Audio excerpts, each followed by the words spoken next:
All right, Chad Smith here again. I have a cold today, so I can't go do much.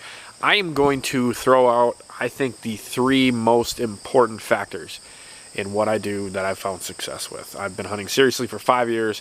I'm 4 for 5, and the year that I didn't shoot one, I let one go that had a busted rack that was a tank. But maybe I'm just getting lucky, but I don't think so. So I'm gonna go over the bubble method, and then scouting, and then transition cover during the pre-rut. Now this is all kind of random. You're gonna have to bookmark it in your head, but if you learn how to do this, you will up your percentages.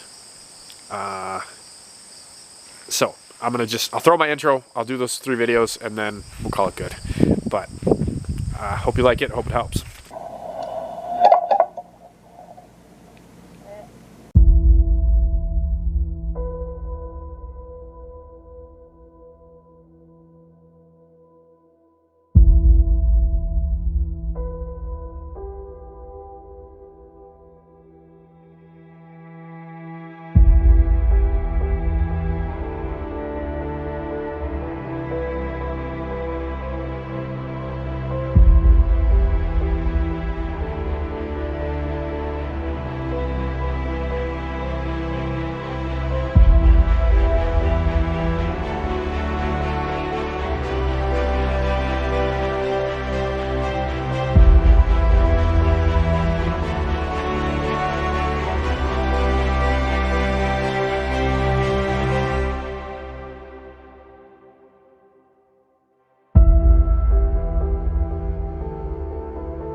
This is the bubble method of chasing deer. So when you find a mature buck, whatever deer you're hunting, doe group, I don't care. It takes some time, and it usually takes me about 3 years to kind of figure out everything fully, and that's not fully, but to get a pretty good understanding. When you find their pattern from food to bed, the circle they're running, I call that a bubble. And I always say, stay out of their bubble. You have to stay out of their bubble, because once you're in that bubble, things change and deer get really cagey. So I kind of sketched it out here. You have to outline their bubble. This is all bedding. They usually, it seems like if food's here and bedding's here, they will do swings and swings and swings. So with the northwest, here's your compass. So once I figure out this pattern, so I have the bubble kind of figured out, and sometimes they might run off the edge a little bit, but I will try to find, your northwest wind goes like this, so I will prep, down here I will prep a stand where I have good access and I'm staying out of the bubble. And if you stay out of the bubble, you don't kick the deer. Then I'll also prep a stand probably on this corner for a southeast wind, which is our other prevailing wind here. If your access is good, you can hunt this multiple times. But if you're not taking into consideration the bubble, and say you want to hunt, there's probably going to be a lot of sign over here. So you prep a stand here. And with the northwest, you can actually hunt this here. But say the sign's on this side and you prep a stand over here, because they're all bedding out on this point, maybe there's a lake here or something. If you're prepping a stand here and you're coming across here where they're doing their swing, you get to hunt that one time. You can do it, and I do throw, I call it a burn it sit. I'm going to burn the whole area, but then I'm done there. I'm not going back, because once you encroach and you go through what their normal daily travel corridor is, you're done. because that deer is going to know you were there. They're going to change things up. They're going to be gone, go nocturnal. They're going to be very, very careful. So everything I do is based on this. I'm trying to figure out how they're making their circle. I'm staying outside trying to get good access up to it. If you get that, if you get perfect access, you know, when you figure out this bubble, sometimes that bubble will be close to a logging road or something, and you can access off the edge, and they have no clue you're there. I have 3-4 spots like that where they're getting within like 70 yards of a road on their swing, and they do that. If you can find those are money. You can hunt them as many times as you want if you're careful and you have the wind right. So the bubble method. Stay out of their bubble. In the spring, you go prep your spots. In the fall, you hunt it on the right days, and you'll put down those deer. It's simple, and that's at the basis of everything I do. You're going to have to take into consideration topography, how the wind swirls through there, and so once you get your bubble like this, let's say with the northwest wind like this, let's say there's a ridge that runs like this. Okay, and this is common. Well, you might be tempted to set up in here, but you'll find that the wind, when it comes here with the northwest, it will swirl and it will do this. It'll come in here and it'll swirl, especially if there's a low spot. And deer love low spots, but they're very hard to hunt. If there's no clear out spot, so drop milkweed and check it, or if you're a scent lock guy, but you have to be so careful with that. Most people, when they start, they're not very effective. So find the bubble, prep 2 stands for opposite wind locations, take into consideration the topography, drop your milkweed, hunt them on the correct days. Jeff Sturgis's Whitetail weather formula. When that temperature drops, or anything that stressed the deer herd the day before subsides and they go into a feeding pattern, that's the time to be there. You put those together, it's you can kill the big ones just like a doe. But if they know you're there because you have a game camera picture of them and you don't leave it alone, once you figure out this bubble, stay out. Completely stay out. If you can leave it all fall until the proper day and you catch them by surprise, you can shoot them just like a doe. No different. Seriously. So, good luck. I guess the other thing that's important to remember is it's subjective. And every situation is very different. There might be some deer that are moving 400 yards in a day. There might be some that are going 2 miles. If your bubble is 2 miles, you still got to stay out of it. If it's 400 yards, you got to stay out of it. So the basic idea is whatever circle they're running, you can't cross their daily travel. You just can't. If you can, but you change things. So if you can completely avoid that, that's what I try to do, is completely avoid that. There's places I can't, and I rubber boot it across there and hunt it, or hunt it every 6 weeks or so. But it doesn't matter how big. It doesn't matter how big it is. You know, here's their travel corridor. You cannot cross these lines. You know, it's the same game as not stepping on the cracks. You know, you cannot cross this line. You prep stands on each side and where you have access. Now, if these rocks are lakes and these deer are, you know, they're making these giant swings around these swamps, and let's say, you know, then you find later they're going lower, and it's just, it doesn't matter how big the area is. I try to completely avoid crossing their tracks.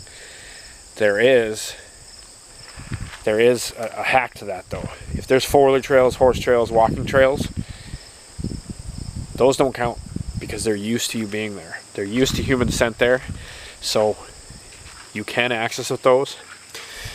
And the other really important thing, and the hunting public taught me this, you know, when they're doing deer drives, if this is a big swamp and the wind is coming from this way, the hunting public doesn't have guys walk through that swamp. They have somebody go up here and walk all along here. And as they do that, their scent drifts the whole thing and they wind bump it. Well, That changed the way I hunted. When I watched him wind bump those swamps and those deer all came just snaking out the back of those swamps, when you're accessing your stand, you're wind bumping everything down from you. You're kicking deer. So you can sneak in, but if your scent's blowing into those swamps, you're kicking them. If you do that to a deer you're after, yeah, you're not going to get them. So you always have to pay attention to that. Stay out of their bubble. Keep your wind out of their bubble. Come from downwind. Access somewhere where they won't know you're there.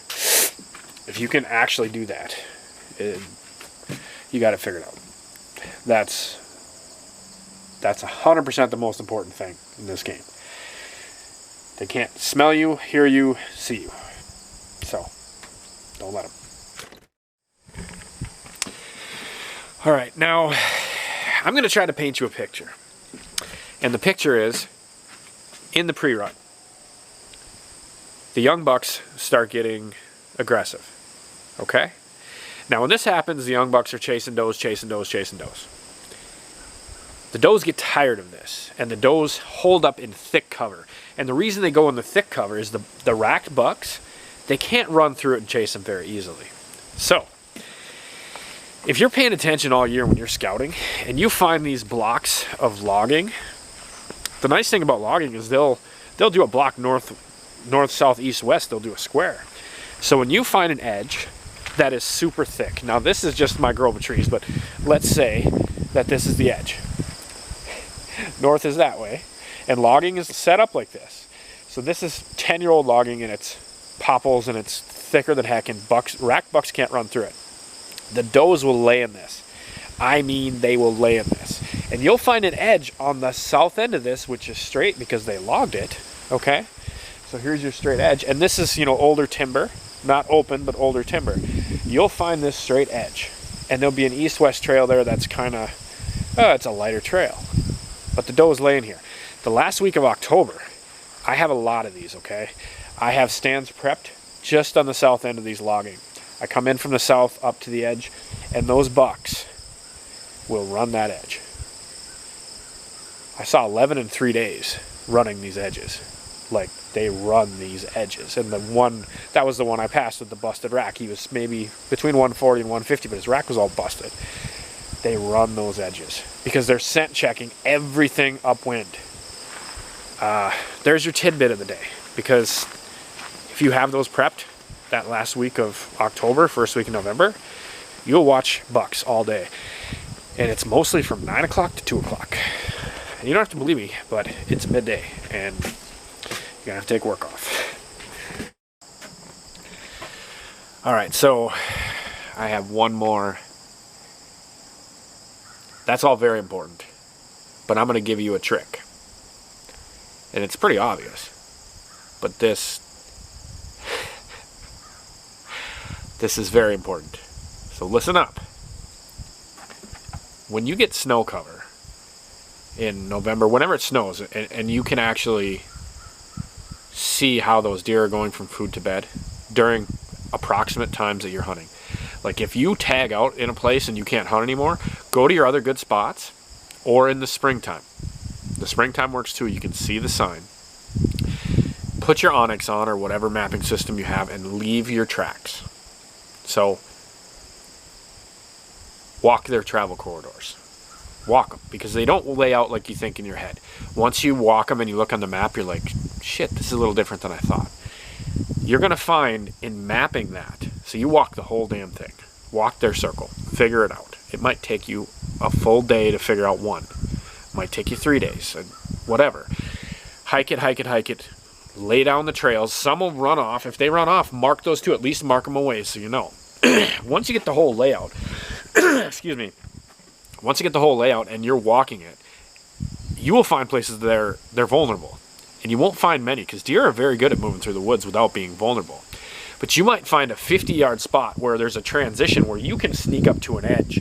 I found one of these on a little pine point off the edge of a four-wheeler trail.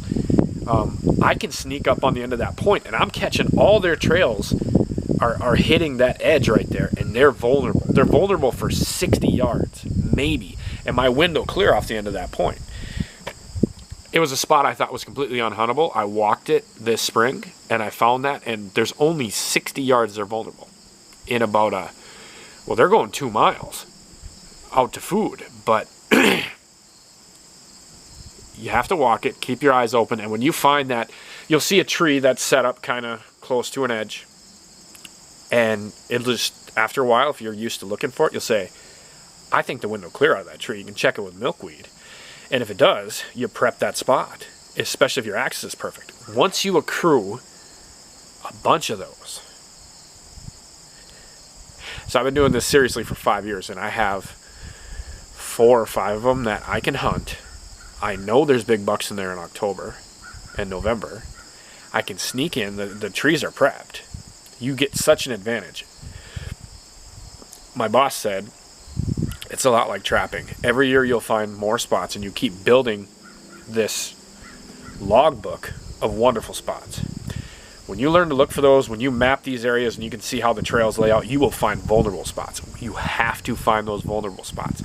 It may be only 60 yards, maybe 20 yards on a 2-mile stretch, but they exist. The deer know it too. There's some spots where they got to kind of skizzle through because they're vulnerable there. But they're few and far between. They're good at moving through the woods. So put your onX on, mark all those, start looking for vulnerable spots. Now you can't do it when you're hunting. You can't do it when the foliage is on. So this is off-season prep, but I enjoy that as much as the hunting. I honestly do, which is why I've found a lot of success, is because I map everything. My onX is ridiculous. So you have to do that. You kill big bucks in the off-season. There's no question. And if you tag out early, that is a great time to go map where they're actually at during hunting season. So that's a big key.